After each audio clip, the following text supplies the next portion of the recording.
In the name of Allah, the most beneficent, the most merciful.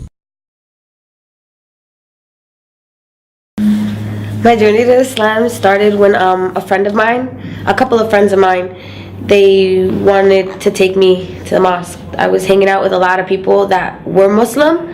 They didn't behave as Muslims, but they were Muslim. So the first initial group. And then alhamdulillah, I met a sister that is still very near and dear to me. And she actually took me to the masjid, alhamdulillah. But it all started, me wanting to go to the masjid came from me wanting something better for my kids. I was looking for something better for my kids because my life was very disorganized. You know, I come from a household where my mother was a drug addict. My father was a cartel. He was in the Colombian cartel.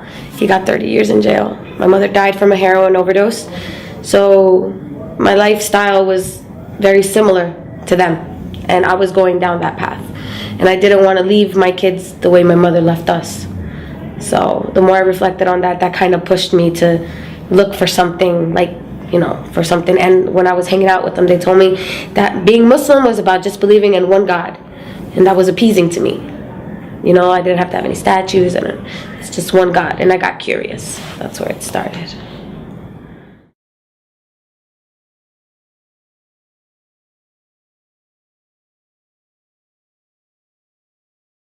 The rest of my family did not react in a positive way to me being Muslim.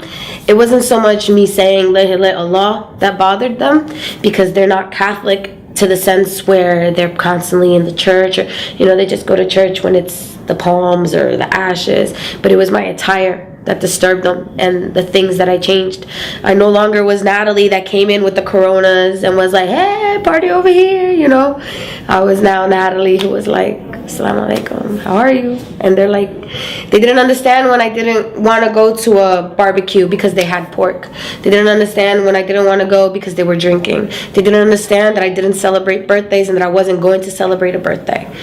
So, and they didn't understand how a person that was so fond of her 6-inch heels and her little dresses and her hair, I'm talking about extensions, eyelashes, nails, everything. They didn't understand how a person like that can turn into this. So they didn't recognize.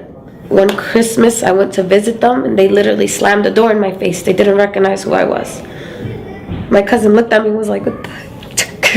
So they didn't have a good reaction at first, but alhamdulillah, with time they came to accept it. It's just something you have to push through.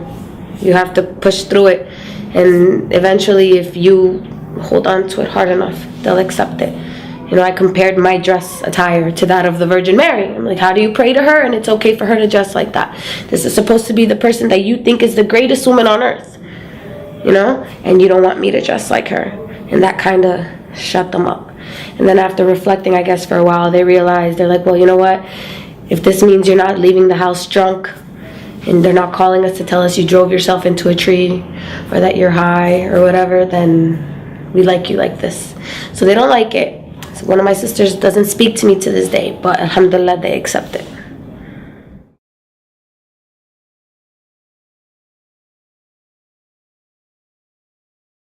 My first Ramadan was extremely difficult for me. Extremely difficult because I was new to Islam. I didn't have that many sisters in Islam. And, well, I had a lot of sisters, but I didn't know a lot of sisters, like to go to iftars and this and that. And it was my first year wearing hijab. It was in the summer. It was extremely long hours. I was also,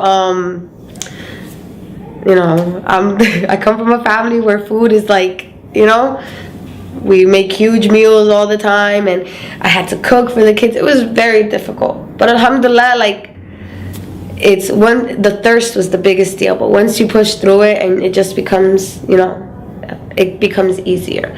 But the good thing is that the satisfaction you get when you do break your fast, of knowing that you accomplished it, and, you know, being there, what helped me was when I started to get with the sisters, you know, surround myself with these sisters, and like the bond you create with these sisters, that helped a lot too. calling each other, how are you doing? How's it going? I'm thirsty.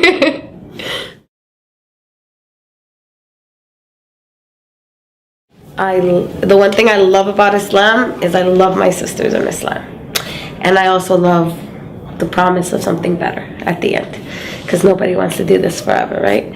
I love my sisters in Islam because they're closer to me than my blood sisters. Always. Even before I was Muslim, the relationship that I had with my sisters, I can never compare to the relationships I have with my sisters in Islam. And I can say that that's for every single Muslim woman I know, revert, non-revert, like sisters in Islam, we're just, you know, it's not like the friends I had at the bar that you go there and, you know, you're friends while you're getting drunk and you're only there to hold each other's hair if you're throwing up.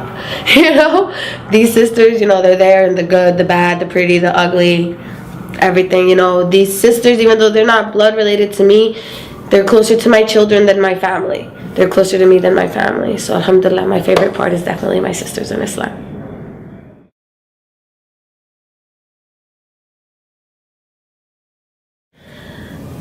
One piece of advice I'd give Latinas is look, when you read the Quran, read it, and don't just read it, like reflect on it. You know, think about it. For Latinas, especially in my country, Colombia, it's very important, our appearance. You know, our hair, our makeup, like our whole society is about how these women look, you know. And that's the hardest thing. That's one thing that I know Latin women are like, what? Oh no, I'm not putting that on my head. I'm not walking around like that. No. You gotta think that you're more than that. You're more than what you look like. The person that looks at you has to see something else, you know, and you have to realize that you're striving for something better at the end. It's just, you just have to have an open mind when you read it, and just know that it's beautiful. Every single word is beautiful, and every single word has so much meaning, and there's so much truth in everything. If you read one thing in the Quran, read the Quran, read it, and if you find one thing in the Quran that you do not see true, then close the book and don't open it again.